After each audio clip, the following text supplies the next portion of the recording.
Welcome to the channel. Your number one entertainment resource 6 years running. Get ready for a new dynamic.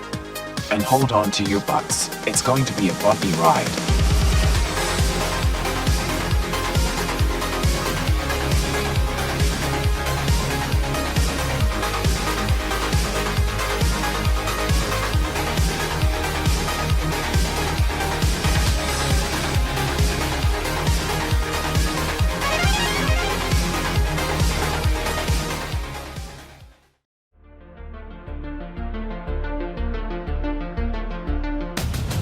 Jurassic Park, released in 1993, formed the tale staged in a galaxy far, far away. It's a top-tier flick that has stood the test of time.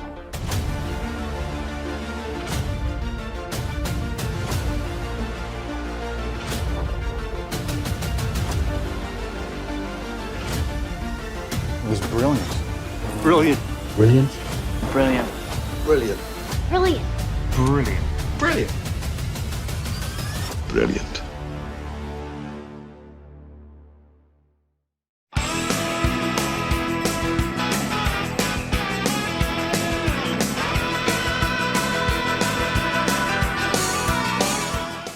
My Cousin Vinny, released in 1992, and stars the iconic Joe Pesci, the delightful Marissa Tomei, the legendary Fred Gwynne, the Karate Kid himself Ralph Macchio, and Mitchell Whitfield, for whom I don't know why, but always reminds me of that kid that was chopped in half in UHF's Conan the Librarian. These books are a little overdue.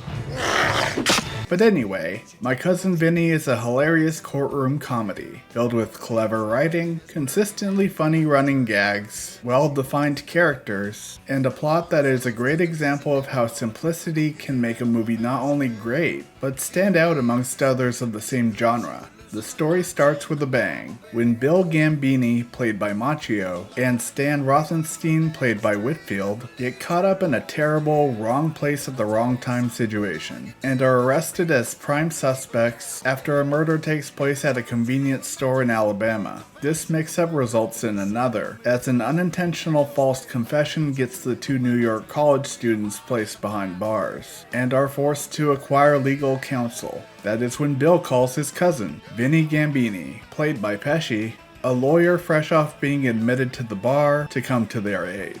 We are introduced to Vinny and his fiancée, Mona Lisa Vito, played by Tomei, who among the rest of the cast has the best on-screen chemistry hands down, and split my sides laughing whenever they interacted.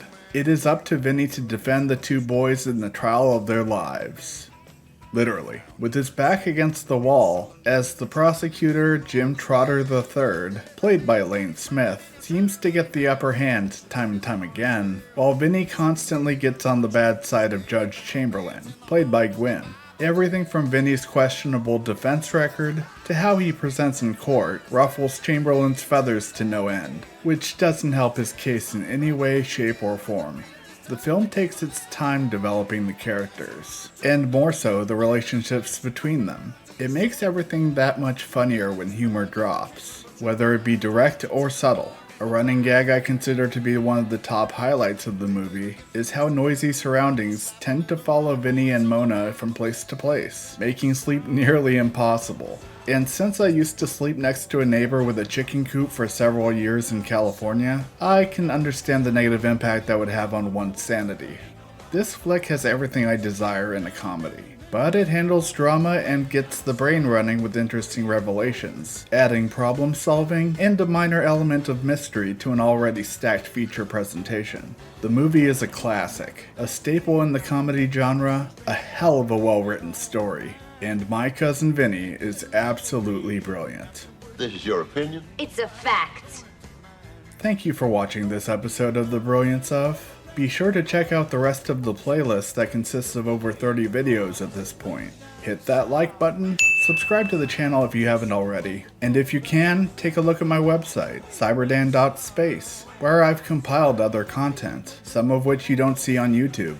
I hope you have an amazing day and stay awesome.